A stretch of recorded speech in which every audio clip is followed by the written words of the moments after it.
Lux presents Hollywood.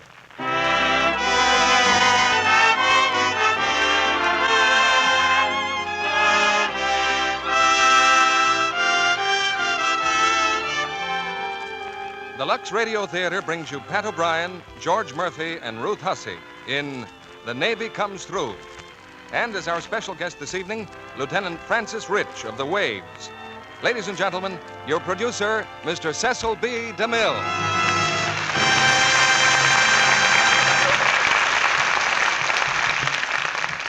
Greetings from Hollywood, ladies and gentlemen. The lifeline of the United Nations is a string of plodding ships that carry the weapons of war across the brilliant blue of the Pacific and through the murky fog of the North Atlantic. The ships of the merchant marine.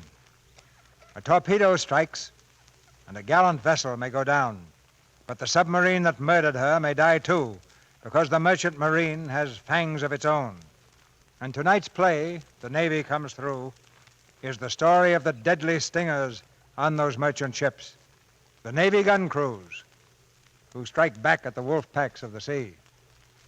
RKO made the picture, and tonight we have Pat O'Brien and George Murphy from the original cast, co-starring with the lovely Ruth Hussey. Pat O'Brien has just finished Bombardier at RKO. George Murphy's current assignment is Bataan at Metro-Goldwyn-Mayer. And Ruth Hussey has just starred in Tennessee Johnson at the same studio. Like the real trooper she is, Ruth stepped into the breach at the last minute to take Joan Bennett's place this evening. As you probably read in today's newspaper, Joan's house burned down last night. She had a rather narrow escape, and the doctor has ordered her to stay in bed for a few days. A lot of activity goes on behind the scenes here in the Lux Radio Theatre before one of these productions is ready for the microphone. First, we must secure the right stars, the kind we have tonight. And then comes hour after hour of rehearsal. But the power behind all that activity is you. You make all these plays possible by buying Lux Flakes. And you can't lose because our product has proved its worth. And as a bonus, your whole family has reserved seats in the Lux Radio Theatre. We always hope for a favorable verdict on our plays. We know we'll get one on Lux Flakes. And here's the curtain for the first act of The Navy Comes Through, starring George Murphy as Tom Sands, Ruth Hussey as Myra Mallory, and Pat O'Brien as Mike Mallory.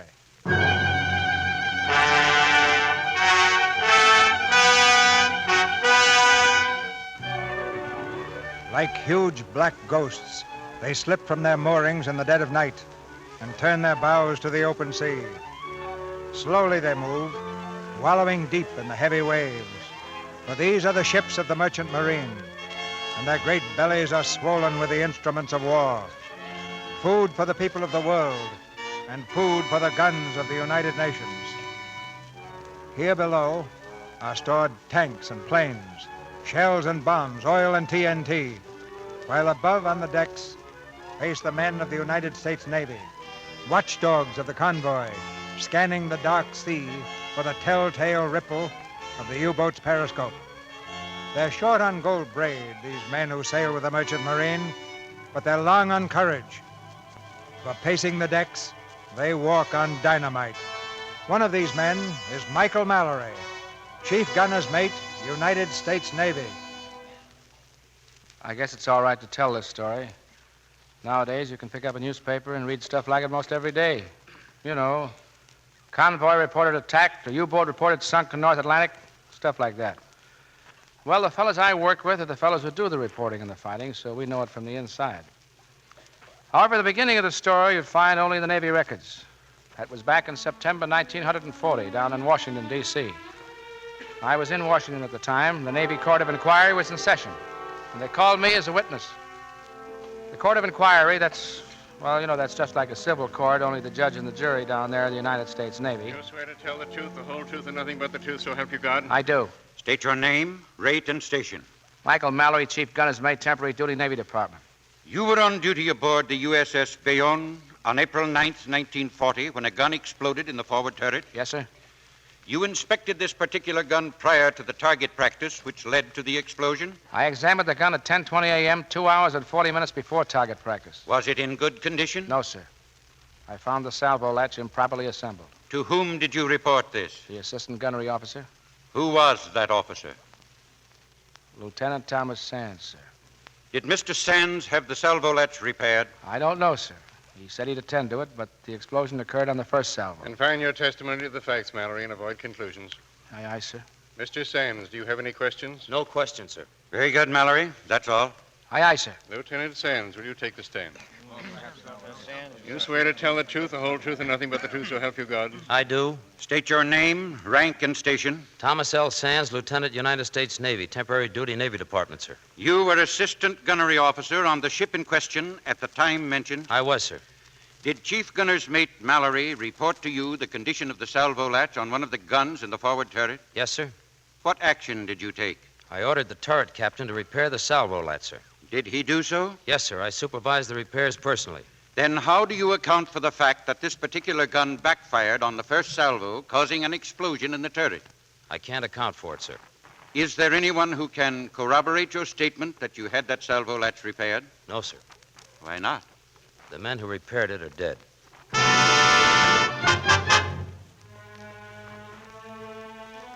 Yep, that was it. They were dead. 3 of my friends were dead because somebody made a mistake. The trial didn't last long. They don't like mistakes in the Navy. When it was over, there was a girl waiting for Sands out in the corridor. Her name was Myra. Myra Mallory, my sister. Myra, you shouldn't have come here. What happened? What did they say in there? Well, I'm resigning my commission, Myra. You can't. It's your whole life, Tom. Well, there wasn't any way to clear myself, so there's nothing else for me to do. But it wasn't your fault. No, but it was my responsibility, and in the Navy, that's the only thing that counts.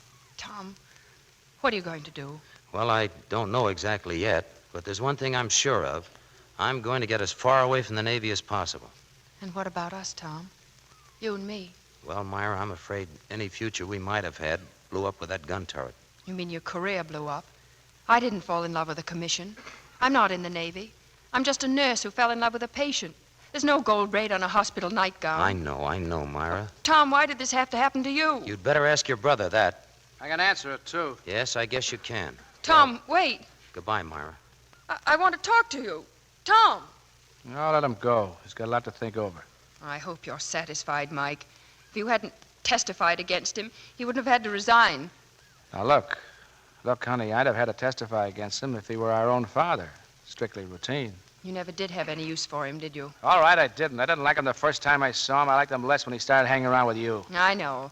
The old Navy man's prejudice against the enlisted man's sister and the commissioned officer. No, the old Navy man's prejudice against seeing friends dragged out of a turret because some two-striper didn't do his job. He did his job. Oh, come on, sis. Let's not fight over it. It's finished. There's nothing we can do about it. Forget him, honey. I'll never forget him. Well, you might as well. You're not going to be seeing him again. Why not? Because he's busted. He's out of a job. Who's going to give him one? Oh, Mike. Mike, it isn't fair. Oh, come on, darling. I didn't mean to hurt you. Honest, I didn't. Come on. But it's the truth. Come on, dear, buck up. Here's a handkerchief. Come on, blow.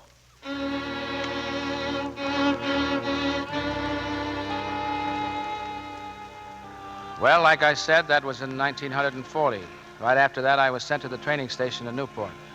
I was there that Sunday afternoon in December 1941. I remember the president saying, a date that will live in infamy. But all I could think of was a line of beautiful ships burning and sinking and the men I know who went down with them. I called Myra a couple of nights later to say goodbye. I had my orders already, and she'd had hers, too. She'd enlisted with the Naval Reserve as a nurse.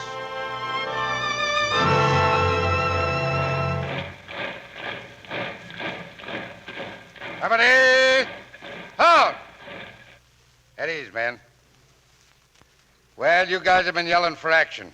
Now you're gonna get it. You've drawn a man who also likes plenty of action. Chief Gunner's Mate Mallory. Company! Attention! Here's your gun crew, Mallory. Thanks, Bud. All right, at ease. All right, you men are to report to me at Pier 7, Brooklyn. 11:30 tomorrow night. You got that? All right, let's get some names here. Come on, now, talk up. Berenger. Chapter. Judson. Kono. Sands. Davis. All right, hold it. Never mind it now. I'll get him at the pier. You're at liberty until then. Dismissed. Hey, Sands. Yeah? Just a minute. You want me? Yeah.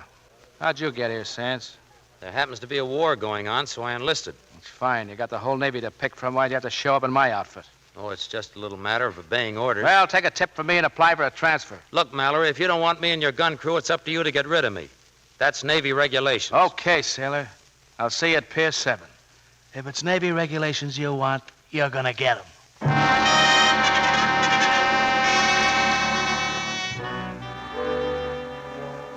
I had a good bunch of boys, raring to go.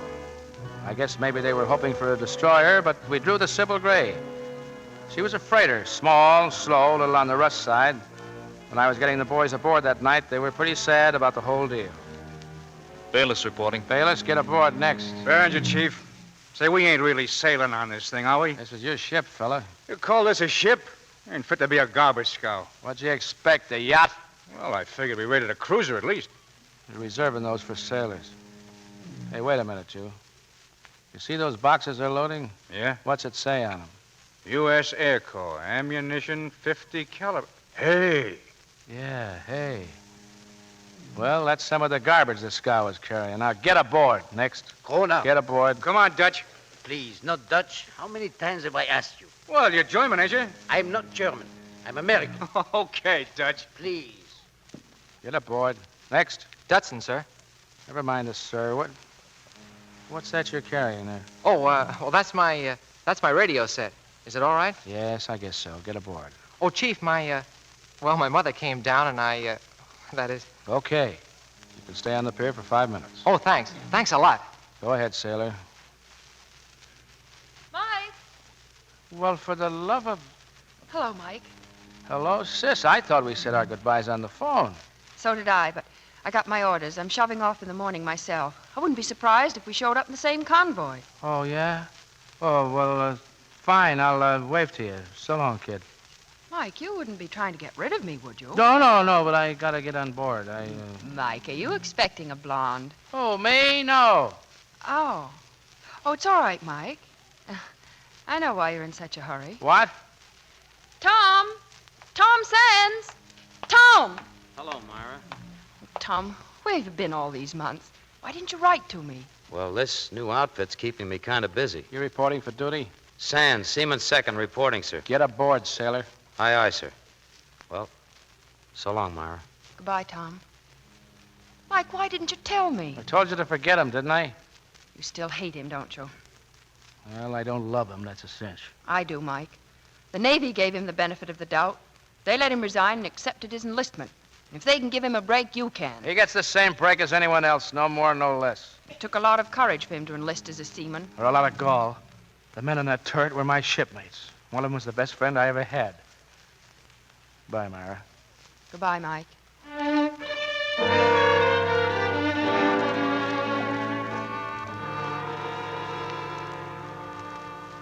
Hey, you guys, how do we divvy up these bunks? Take any one you want, Samter. Only that one's mine, see? Anyone here when we are sailing? Oh, sure, I got it definite.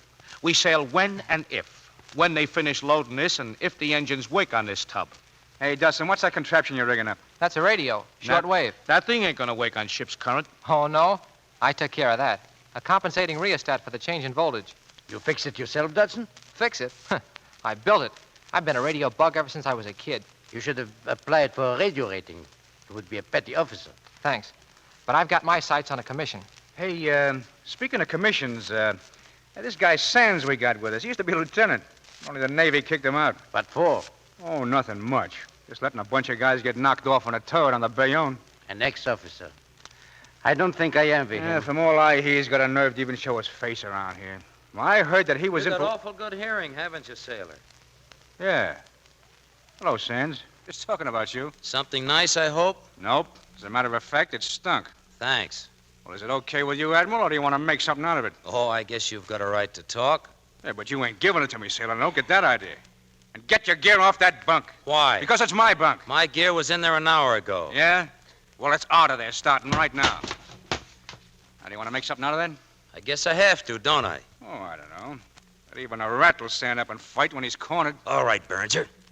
Oh, come on, you guys. Cut it out. What goes on here? What goes on in there? Cut it out, will you? Do you hear me? Cut it out. What's the matter here? Oh, just a little argument over who gets this bunk. Who had his gear in there first? Well, Sands did, but I tossed it out. Well, toss it back in again. Now, I want to tell you something, and this goes for all of you. All the fighting on this ship will be done topside. Everybody understand that? Yes, sir. We understand. Okay, we're shoving off any minute. Now, I know you're all disappointed you're not on a battle wagon. But this is the hand they dealt us, and we're going to play it out. Oh, we ain't kicking, Chief. The only thing is, well, supposing you're out with your sweetie pie and she wants to see your ship. You got to point out this floating pile of junk. So what? So you tell her, look, honey, that's where I live. So she says, go home, sailor. Go home and burn your clothes. A guy likes a ship he can be proud of. That's so? Well, there's a gun up on deck you can be proud of, and get this. Aft here and above and below, and as far as that gun can toss him, it's all Navy. Forward and midships, it's merchant marine, and don't sell those guys short either. It's their job to get this ship across, and it's our job to keep the heinies out of the hair while they're doing it. Now, fall in on the gun deck, on the double!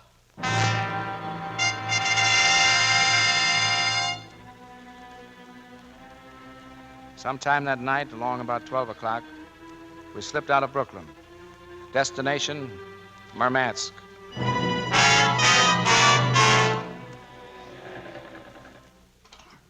Hey, Dutson, will you turn off that homemade jukebox? I'm trying to get some sleep. Can't you get something besides static, kid? That's not static. That's jumble code. Jungle code? No. Jumble code. The words are scrambled. Scrambled? Like eggs? Yeah. And I'm trying to unscramble them. Been trying to ever since the war started. Well, what's it all about? Well, it's the new way of sending confidential messages. The words are turned back on themselves in the transmitter. And it comes out double talk. Sure. But somewhere, some guy is receiving this stuff on a special built unscrambler. And it's coming in nice and clear. Then somewhere, some guy is talking it straight, too, huh? That's right. As plain as you and me are talking now. Well, who is it? Where's it coming from? If I could unscramble it, I'd know. Maybe a base on shore. Maybe a German sub. Now, there's a cheerful little earful. Go to sleep.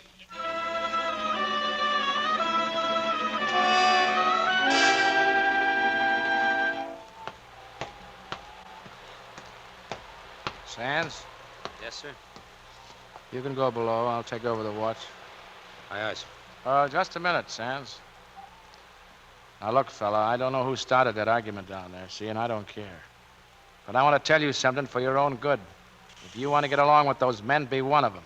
I'll hold up my end. Forget the officer and gentleman stuff, see? Since you brought it up, Mallory, I'll tell you something for your good. In the Navy, you're not an officer because you're a gentleman. You're a gentleman because you're an officer. And you're an officer because you can do any dirty job of work better than any enlisted man on the ship. That's so. Who told you that, sailor? Pretty fair sailor by the name of John Paul Jones. Did you ever hear of him?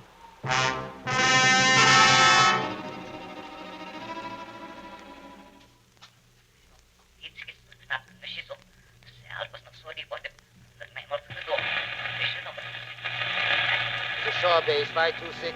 Shore base 526. The American freighter sails from New York. Tonight, midnight. Cargo, ammunition. Armament, 1 4-inch naval gun and crew.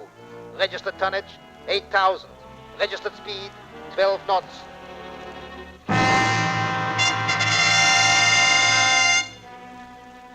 U-boat 604 calling. U-boat 604. We have your message. Standing by for Sybil Gray.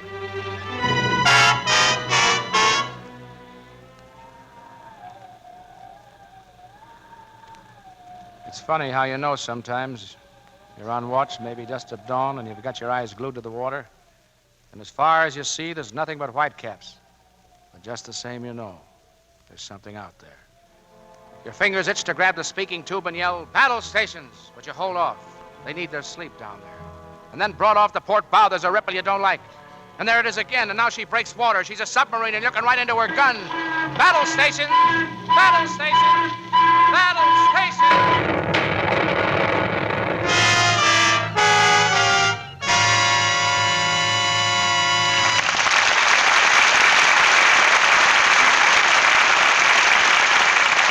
In a moment, Mr. DeMille presents Act Two of The Navy Comes Through, starring Pat O'Brien, Ruth Hussey, and George Murphy.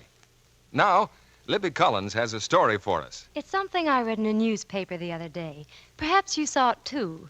about a girl who had taken a job in an airplane factory.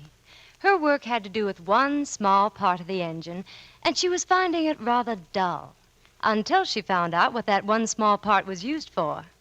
Without it, the whole engine was useless. Well, that made me stop and think. Isn't it just as true that those of us who are doing our war jobs at home can do them better when we know the reason for them? When we really understand the need for saving. Even doing without some things, well, we don't mind it nearly as much. For instance, did you know it takes the nylon that would go into 186 pairs of stockings to make one medium aircraft tire? Well, Uncle Sam needs aircraft tires a lot more than we need new nylon stockings. We'll get along on what we have, plus a few new rayons and cottons, and do very nicely, thank you. And if you'll take the right kind of care of the stockings you have, you can get along nicely a whole lot longer. Lux them after every wearing. It's been proved, you know, that luxing cuts stocking runs in half. The United States Testing Company, Incorporated, made a whole series of tests on rayon stockings. They washed them over and over in different ways, then tested them on a machine that pulls and strains them the way you do when you wear them. Stockings washed with new improved Lux Flakes kept so much more of their elasticity, they didn't go into runs nearly as quickly as those rubbed with cake soap or washed with a strong soap. Results showed luxing cut down runs over 50%. Well, that sounds as though it would pay all of us to stick to Lux Flakes. It does pay, Libby, for all your stockings. Nightly Lux Care cuts way down on runs in silk, nylon, and cotton, as well as in rayon. Be sure to let rayons dry thoroughly. Rayon is temporarily weak when it's wet, you know, and doesn't regain its strength until it's dry all the way through. So don't wear your rayon stockings till 24 to 48 hours after you've luxed them. Get a big box of new improved Lux tomorrow. You'll find it in the same blue package you know so well. But it's the new Lux, the safest, mildest Lux ever made, to help you save not only stockings, but all your washables. Now, our producer, Mr. DeMille. Act 2 of The Navy Comes Through, starring Ruth Hussey as Myra Mallory, Pat O'Brien as Mike Mallory, and George Murphy as Tom Sands.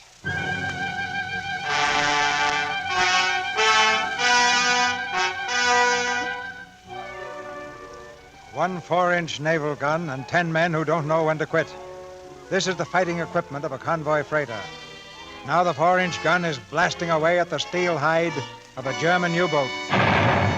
Range 300, scale 50. Range 300, scale 50. Ready, set, fire! All right, boys. Don't get excited. No, don't get excited. Come on, raise that dirty heinies. Get on that gun. Ready, set, fire!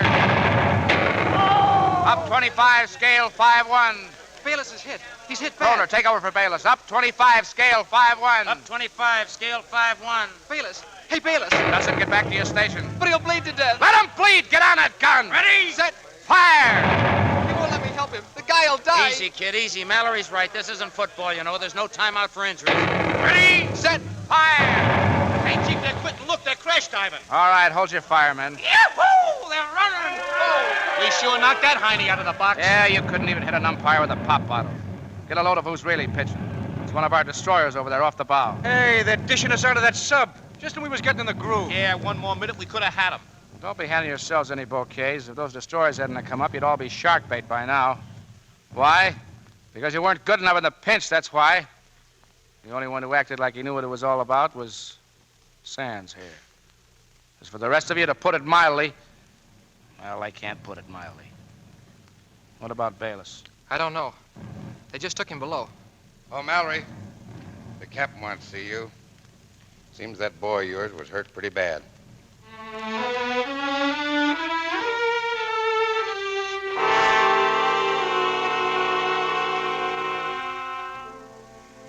There was nothing much we could do for Bayless. He had a shell fragment in him down deep. It was a job for a surgeon, and that night we signaled another boat in the convoy. When the surgeon came over the rail in the morning, he had a Navy nurse with him. Hiya, sailor. Well, I might have known you'd show up. I had to come, Mike. Why? Well, it might have been you who was hurt. Yeah, it might have been him, too. Yes, it might have been him. Miss Mallory. Coming, sir. I'll be seeing you, Mike. Now, don't crowd, boys. Don't crowd. Hey, Chief, who's the doll? Say, she was beautiful, huh? Hey, what's the quickest way to get sick? Now, pipe down, you guys. I seen her first. Yes, and it's the last time you'll see her on this ship. Oh, Chief, how about her? She's just my type. Well, for your information, she's my sister. Anybody like to play game pinochle? All right, get up on the gun deck. We're having a drill. Sands, Yes? change your station. It's below in the magazine. Till after the medical party leaves, is that Yep, it? till after the medical party leaves. Mr. Mallory, Commander Murray's instructions. Order the boat to return to the hospital ship. For what reason? We can't operate unless this ship lays to. The convoy's proceeding. We're remaining aboard the Sybil Gray.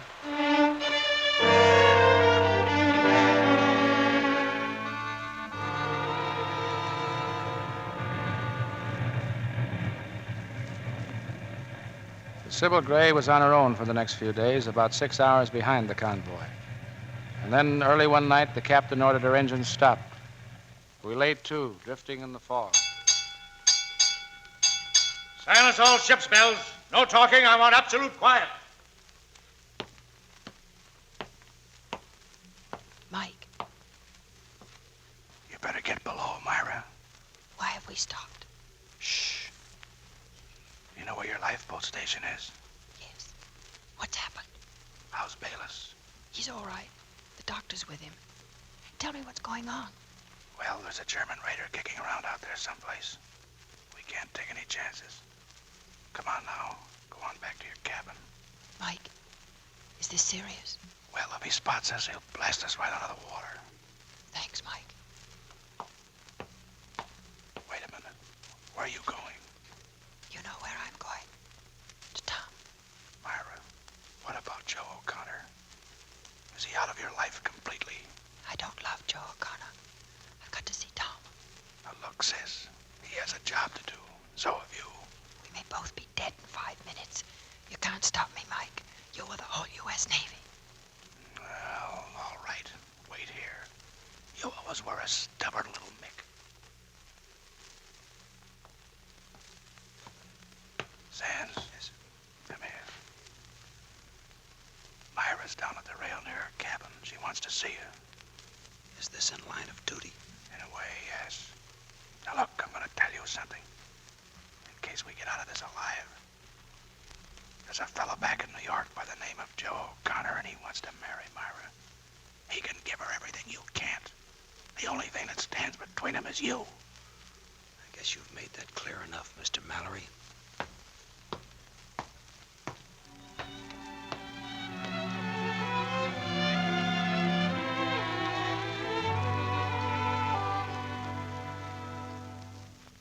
Tom, how much longer do we have to wait like this? Can't tell. Maybe all night. We can't move till we know where that raider is. Tom, put your arm around me. Huh? Please. All right. I'm not afraid if we're together. Are you? Myra, if anything should happen, remember, get clear of the ship. Do you love me, Tom? Listen, I said, do you love me? quiet. Do you hear it? Is that a German raider? Yes, it must be.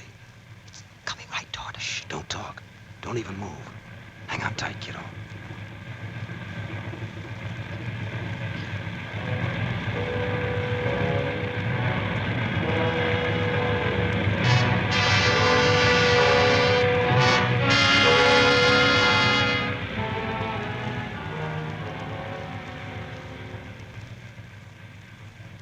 Tom, they passed us.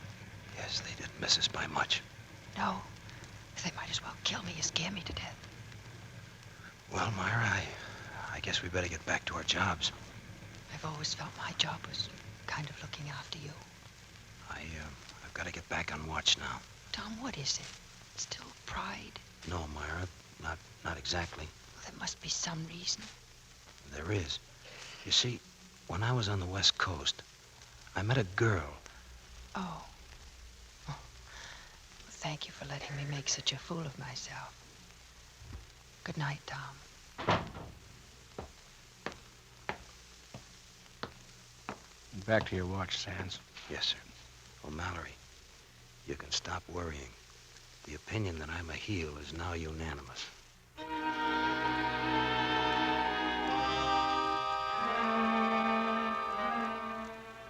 There are times when a convoy trip is like a 10-day pleasure cruise. And then there are times when you run into grief from the night you up anchor. We'd been shot at from below, now they let us have it from the skies. Machine gun stations! Machine gun stations! All right, get on those guns. Get on those guns! Come on! Come on, men! Myra! Myra, get below! Tom, there's a man hurt here. You hear what I said? Get below! You can't do anything now! Just give me a hand with him. If I can get him under the... Myra, look out!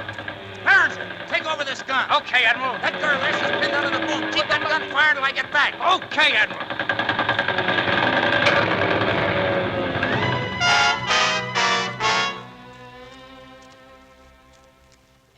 Sampler? Here. Betson? Here.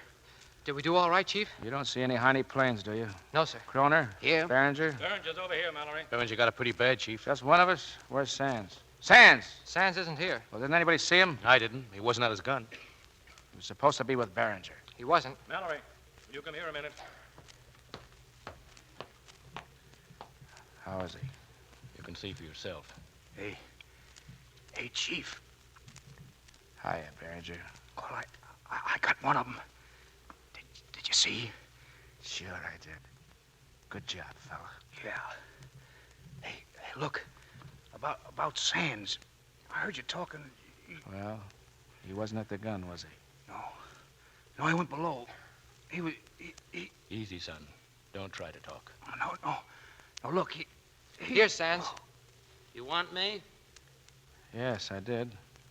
A little while ago, we could have used you up here. Oh, what's the matter? You ran out. That's what's the matter. Wait a minute. Hold it, kid.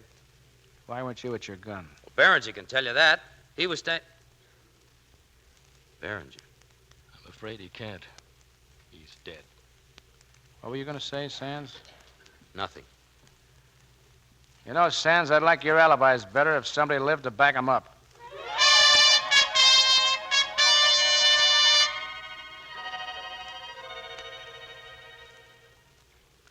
I didn't know Myra's been hurt until later.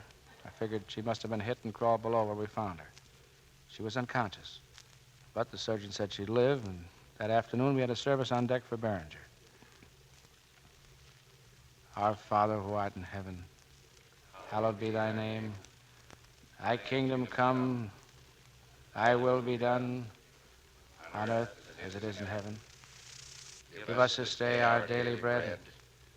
Forgive us our trespasses, as we forgive those who trespass against us. Lead us not into temptation, but deliver us from evil. Amen.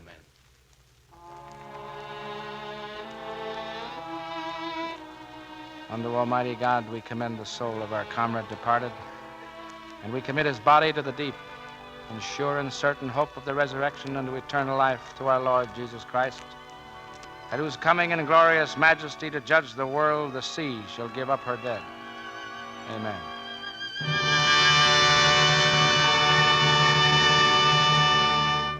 I tell you, Chief, I did it. I unscrambled the stuff. What are you talking about? What's it on the radio now? He's telling you, Chief, it's German scramble talk. Yeah, but it's coming in clear. They're talking in German right now. What are they saying? Kroner, can you translate that stuff? I'm getting it. 12 knots, segeln on the English Flagge. They're finished. Well, what is it? There's a submarine supply ship, latitude 60, longitude 1115. Supply ship in these waters? She's flying a British flag. They're carrying torpedoes. Which way is she proceeding? Northwest at 12 knots to meet with subs. Recognition signal, Zieg, by blinker. Look, Chief, if we went after her, we could intercept her by morning. Yeah. Let's go, Chief. We got her. That's up to the merchant marine. I'll ask the captain. You mean you'll tell him? No, I mean I'll ask him.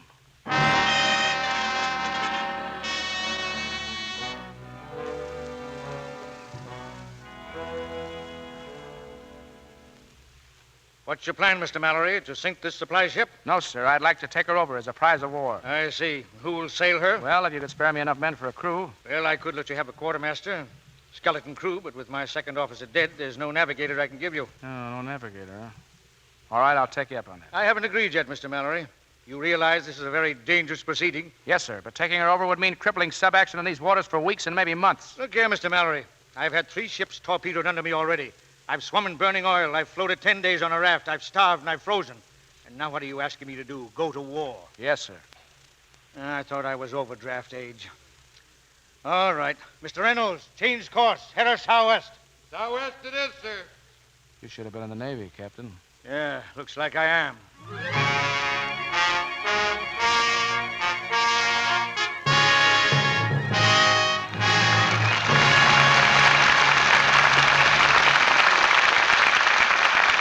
We pause now for station identification.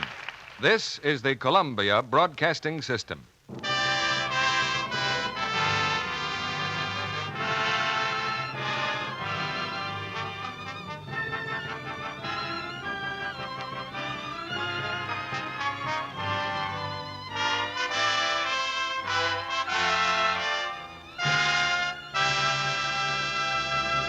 After a brief intermission, Mr. DeMille returns with George Murphy, Ruth Hussey, and Pat O'Brien for Act 3 of The Navy Comes Through.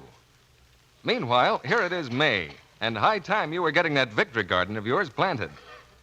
Along with your vegetables, plant just as many flowers as you can. That's a suggestion the Department of Agriculture is making to all victory gardeners. For fresh flowers add so much to the beauty of your garden and home and give a welcome lift to the spirits, too. Now, if you haven't sent for your Lux flower seeds, don't delay. The orders are pouring in by the thousands. And no wonder. This offer is a real bargain. 6 big packets of flower seeds for only 10 cents and the opening tab from a box of Lux Flakes or the wrapper from a cake of Lux toilet soap. Yes, you get 6 different flower garden favorites for only 1 dime. Long-stemmed Shirley poppies, tall cosmos, giant African marigolds, candy tuft, heavenly blue morning glories, and prize-winning zinnias. You'll have dozens and dozens of plants to fill your garden with color all summer long. Many of them will bloom in window boxes or flower pots, too. They're all first-quality seeds, and every one has been treated with plant hormones to give you bigger, earlier blossoms. They're easy to grow. Simply follow the directions on the back of each packet. Here's how to get your Lux Flower Garden favorites. Take the opening tab from any size box of Lux Flakes or the wrapper from 1 cake of Lux toilet soap. Mail it with 10 cents in coin, no stamps, please, to Lux Flower Garden, Box 1, New York City. Lux Flower Garden, Box 1, New York City. Be sure to enclose your own name and address, of course. You can get an order blank from your dealer or just write out your order on a piece of paper. But whatever you do, don't delay. Your seeds should be planted soon, and it may take up to 3 weeks for them to reach you. Remember, for each set of 6 seed packets you order, send 10 cents in coin and either the opening tab from a box of Lux Flakes or the wrapper from a cake of Lux toilet soap to Lux Flower Garden, Box 1, New York City. No stamps, please.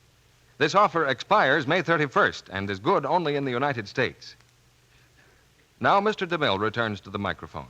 After the play, you'll meet our stars, and you'll also meet a lieutenant in the waves. Now the curtain for the 3rd act of The Navy Comes Through, starring Pat O'Brien, Ruth Hussey, and George Murphy.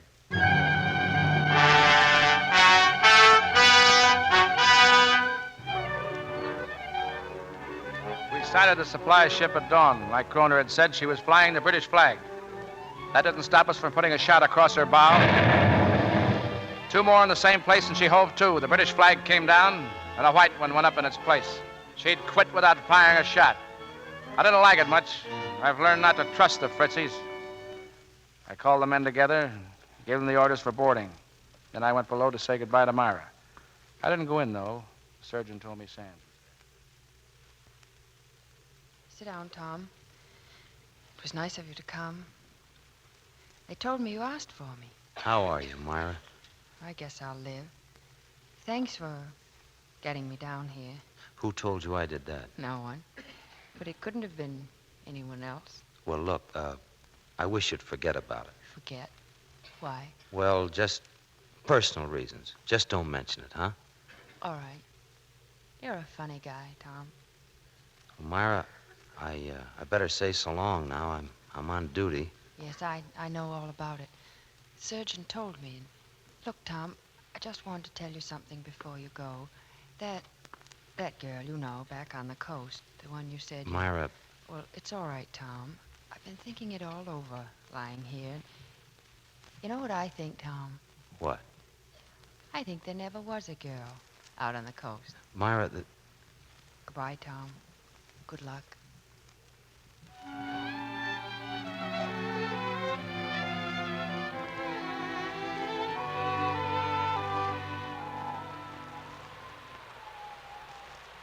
We boarded the Odin inside an hour. Make fast! Make fast! The captain met me as I came over the rail, handing me his revolver. Well, I can't say I'm pleased to meet you, sir, but we carry a load of high explosives. You caught us by surprise. That was the idea, Captain. What are your orders, please? I'm taking this ship as a prize of war. I imagine you need the tonnage, thanks to our U-boat campaign. And I suppose you want us to go aboard your ship now? That's it. Get your men together. Gestanen! Links on! Dort! Wait a second, as you were. Well, Sands, what are you sounding off about? Well, it just occurred to me that this fellow's in an awful hurry to get himself and his men off this ship. Well, so what? Considering we're loaded to the gunnels with torpedoes, I thought it might be a good idea to hold these prisoners aboard just for insurance. I think maybe you got an idea there, Sands. Captain, stick around for a while, huh? Tell your men they're going to stay aboard. Very well. Wir müssen noch ein Weilchen hier bleiben. Now tell them we're going to batten them down in the forward hold and keep them there for the rest of the voyage. Für den Rest der Fahrt werden Sie nach der Baum gefangen gehalten. Nein! Nein! Einmal dicken, deinen Platz zu All right, Captain, cool off. What's the matter with that man of yours? Here, you, come on, step out, talk up. What is it? Ask him, Kroner. Was ist los, Junge? Das Torpedo ist miniert. He says one of the torpedoes has been set to explode. All right. Time to take you and Sands to it. Everybody else stay put. Go on, get going. Come on, you.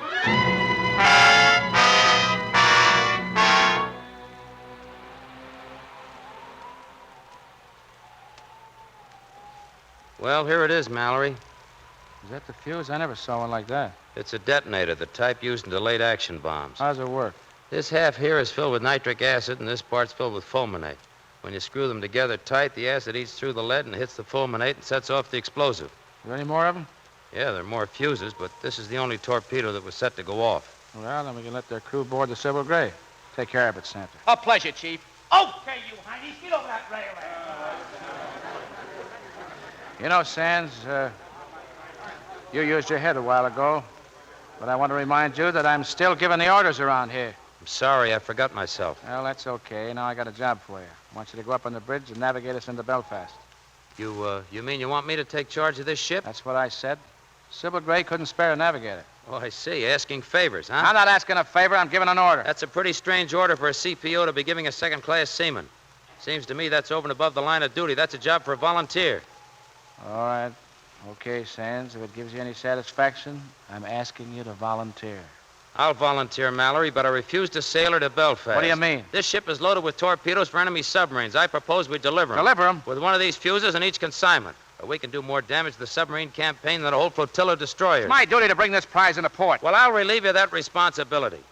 I refuse to navigate this ship anywhere except after submarines. I'm still giving the order. Yes, I know. You said that before. Now, what about the crew? Looks like a volunteer job for them, too. I'll vouch for my crew. You like the idea, then? Yeah, I like it. The only thing I don't like about it is that you thought of it. Go on up on the bridge and take over. The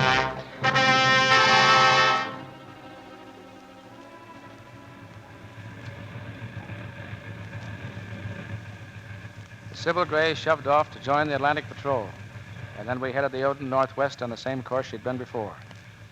With Kroner doing the talking over the radio, we raised every sub for 100 miles around. Then they started flocking toward us. First was due any minute. I had the boys up on deck, giving them some last-minute orders. All right, boys. I've told each one of you what your job is. Now, don't rely on your own judgment. You're liable to throw a wrench into the works. All right, Dutch, try him out on that Heine talk. Zu Befehl! No murder. It isn't very good, Chief. No, try that other thing. All together now. Heil Hitler! I'll hit him. Phooey. Cut it out, Samter. I don't like that Hitler routine. Well, you got to do a lot of things you don't like to win a war. Try it again. All together. Heil Hitler! I'll hit him. That isn't very good either. No, you're not kidding. You know, the more I think of it, the best thing to do is to keep your mouth shut. Periscope astern. A periscope. Hey, Mallory, here comes your first customer. There she is right behind us. She's coming up. Get your men set, Mallory. She'll be alongside in a minute. Go ahead, boys. Get to your post. Kroner, you do the talking. Don't worry. Sands, you better go up on the bridge. You know, even with that Heine uniform, that Irish kisser of yours won't fool anybody. Speaking of Irish kissers, ask the man who owns one. May I suggest, gentlemen, that neither one of you is exactly the conventional German type. All right. I'll get below.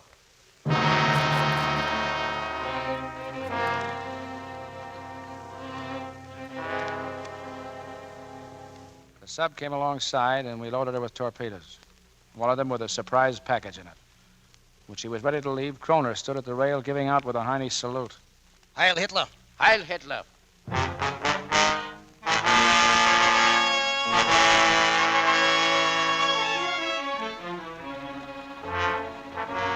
The sub shoved off, and then about a half a mile, he blew up into a million pieces. 1-0, favor us. That night we scored again. And again. It was like shooting fish in a rain barrel. When we had 7 of them, we ran out of torpedoes. We turned and headed for Belfast.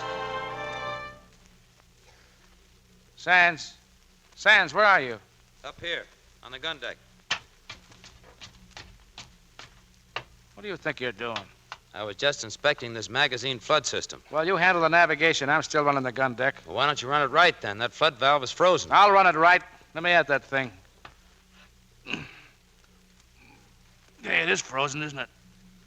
I thought those square heads were supposed to be so efficient. Anybody can make a mistake. Yeah, once. Oh, Kroner. Yes? Check that overflow pipe. I did. Is it working? It's working. All right. Don't forget to secure that door when you go out. Well, what are you waiting for? Why are you trying to make the crew hate you more each day? What the crew thinks about me doesn't make any particular difference. If you would only make an effort. Look, Kroner, it's only when you're guilty that you have to make an effort to prove your innocence. And don't forget to secure that door.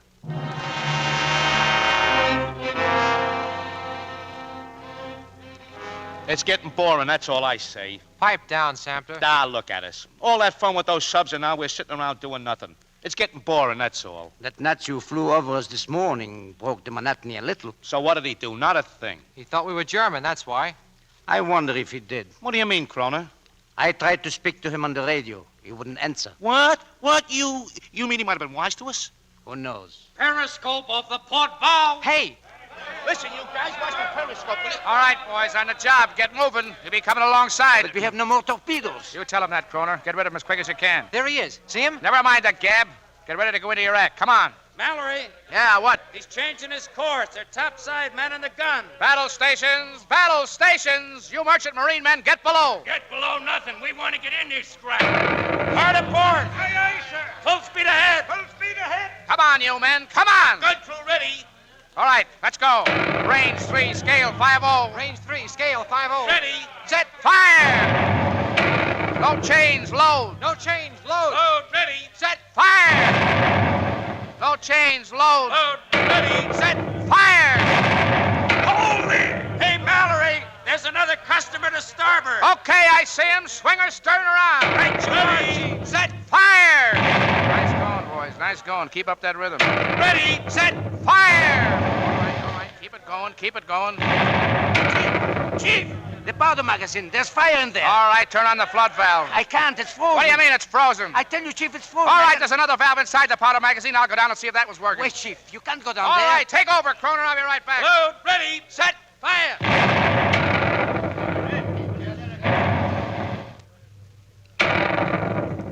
The inside of that magazine was thick with smoke.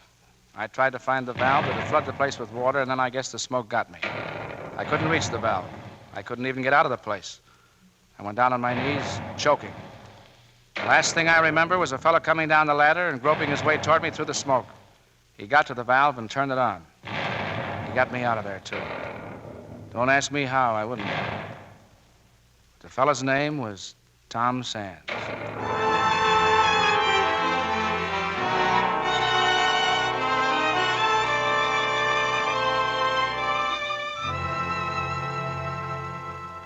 The boys got those subs.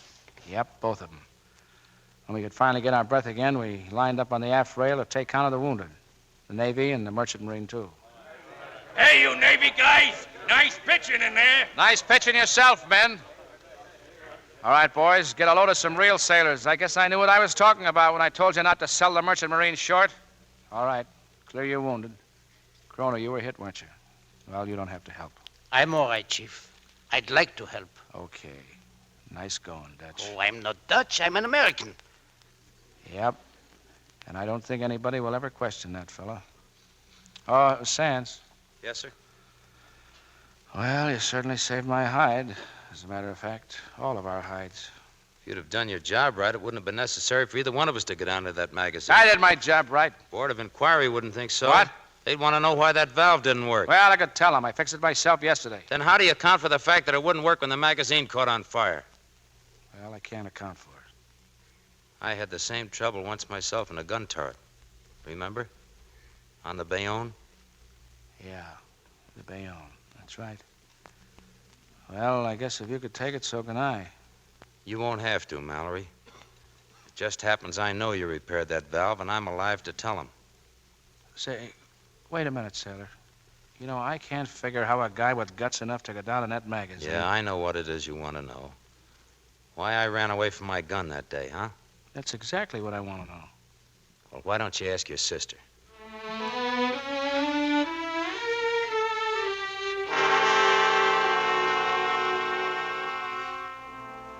We were picked up that night by the North Atlantic Patrol, and a month later we were back in the USA in Washington. The Court of Inquiry is reconvened in the case of Thomas L. Sands. Oh, they cleared him pretty fast. When we were both set up to Newport to go with another outfit. Hello, Lieutenant. Hello, Myra. I came to see you off, Tom. Your gold braid's beautiful. So are you. Oh, by the way, that girl out on the coast. Yeah? I spoke to her. She married a Marine. No, oh, fine. So I guess I can go right on chasing you, can't I? You want to know something? You won't have to run very fast. Company, halt! All right, men. Now, you joined the Navy to see action, and you're going to get it. You're going to serve under a man who likes plenty of action. I know because I've seen plenty of it with him. Lieutenant Thomas L. Sands. All right. Come on, leave first!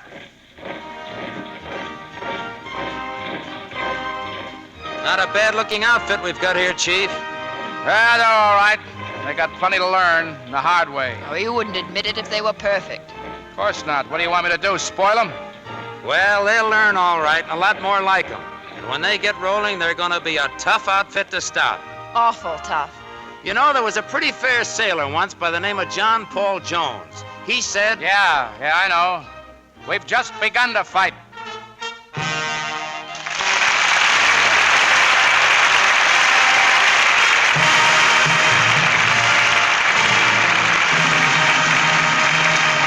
Before our stars return to the microphone, listen a minute. This message is for you. In your kitchen, you've got part of what it takes to fire those guns, to drop those bombs on Berlin or Tokyo. Your waste kitchen fats contain glycerin, one of the things needed to make explosives and other materials of war. Now, it's not a romantic job to collect waste kitchen fat, but every bit you turn into your meat dealer is important. Every tablespoonful counts. If you save a tablespoonful a day, it amounts to a pound a month, enough to make nearly 1.5 pounds of smokeless powder. Save every bit of fat. Use what you can, of course. Strain it, reuse it. Only after it's done its job for you should you turn it in for salvage. Then strain it into a clean can. Any kind of a fruit or vegetable or soup can will do. Don't use paper or glass containers because they leak or break. The cans you turn in will be salvaged as well as the fats. When the can is full, take it to your meat dealer promptly. He'll pay you cash for every pound. And within 21 days, that fat will be going into gunpowder or other war materials. Remember, no amount is too small to count. Save every bit and turn it in promptly. This is an everyday war job for every home in America. Now, here's Mr. DeMille with our stars. The Navy always comes through, and so do players like Ruth Hussey, Pat O'Brien, and George Murphy. It's curtain call time right now. Thank you, Mr. DeMille. It was a privilege to have a part in this inspiring story of the Navy gun crews. And it was swell of you, Ruth, to step in at the last minute. You did a grand job. Well, I was delighted to do it for Joan Bennett and Mr. DeMille and everyone here. I know Joan will be all right in a day or two. Well, we all hope so, Ruth. Pat, how about a little news on your jaunt overseas? You've seen some of the Navy firsthand while you've been entertaining soldiers and sailors. Yes, I made the whole trip around the Caribbean by air, CB. Didn't set foot on a boat for the whole 11,000 miles, except for a couple of trips up the river into the jungle. I don't think we missed flying in any crate down there that had wings. Giving up that trip was a big bit disappointment to me, Pat. I guess I missed some exciting times. Pretty rugged country down there, isn't it? Yes, it is. And those boys are in some pretty lonely places. We put on 75 shows from Puerto Rico straight on into Dutch Guiana, and I want to do it all over again. And I'll be with you this time if I don't get out before that, Pat. George, I've asked a member of a rather new branch of the Navy to come here tonight and tell us something about it. She's the daughter of Irene Rich. She's been a very good friend of mine for some years. But first, let me tell you about next week's play. What is it to be, Mr. DeMille? Ruth, it's one of the great love stories the screen has brought us this year. Warner Brothers' distinguished dramatic success, Now Voyager. And our stars will be Ida Lupino and Paul Henreid. The picture has played to packed houses all over the country. And next Monday, we'll bring you this powerful story of a woman's sacrifice for love with Ida Lupino and Hollywood's newest sensation, Paul Henreid. That was a very fine picture, CB. It's a cinch your audience is going to love it.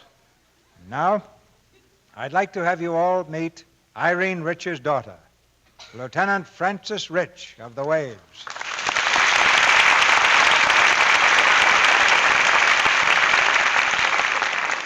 Good evening, and thank you, Uncle Cecil. I've enjoyed tonight's play immensely. Uncle Cecil, huh? You didn't tell us about that, CB. Well, he isn't really my uncle, Mr. Murphy, but I've always called him that. I went to school with his daughters. As a matter of fact, George, I'm the proud owner of the first piece of sculpture that Frances ever made, long before she acquired a national reputation as an artist. Thanks for those kind words. After the war, I hope to go back to my trade. But I have another job now, and I think Pat O'Brien can help me out a little. Say the word, Lieutenant. Well, when you visited those Caribbean bases, were the boys getting the news from home? Well, most of them were, thanks to V-mail.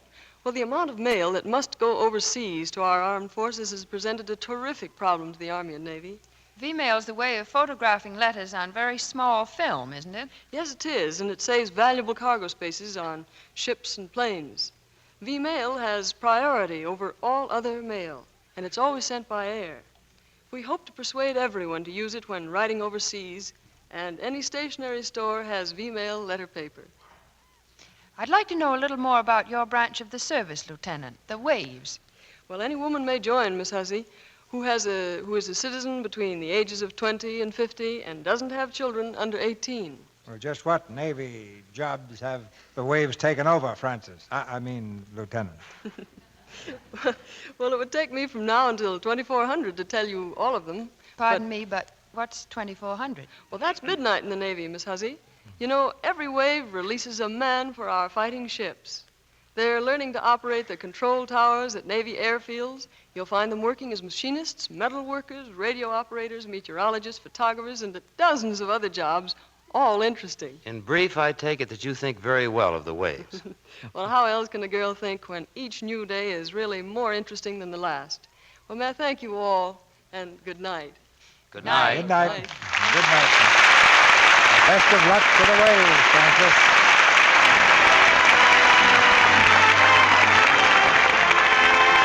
Our sponsors, the makers of Lux Flakes, join me in inviting you to be with us again next Monday night when the Lux Radio Theatre presents Ida Lupino and Paul Henreid in Now Voyager. This is Cecil B. DeMille saying good night to you from Hollywood. Ruth Hussey will soon be seen in the Paramount picture The Uninvited. Heard in tonight's play were George Sorrell as Croner, Eddie Marr as Samter, Edwin Mills as Dutson, Warren Ash as Behringer, and Griff Barnett, Charles Seal, Harry Flashman, Fred Mackay, Noel Madison, Norman Field, and Leo Cleary. Our music was directed by Louis Silvers. And this is your announcer, John M. Kennedy, reminding you to tune in next Monday night to hear Ida Lupino and Paul Henreid in Now Voyager. Today, you can't afford to be tired or nervous because of a diet low in vitamins. Yet, with food rationing and shortages, it's harder to get vitamin-rich foods. So take Vims. Vims are scientifically designed to help make meals complete. Vims give you all the vitamins government experts say are essential, balanced in the formula doctors endorse. And Vims supply all the minerals commonly lacking. Get Vims at druggists. VI for vitamins, double MS for minerals. Vims. This is the Columbia Broadcasting System.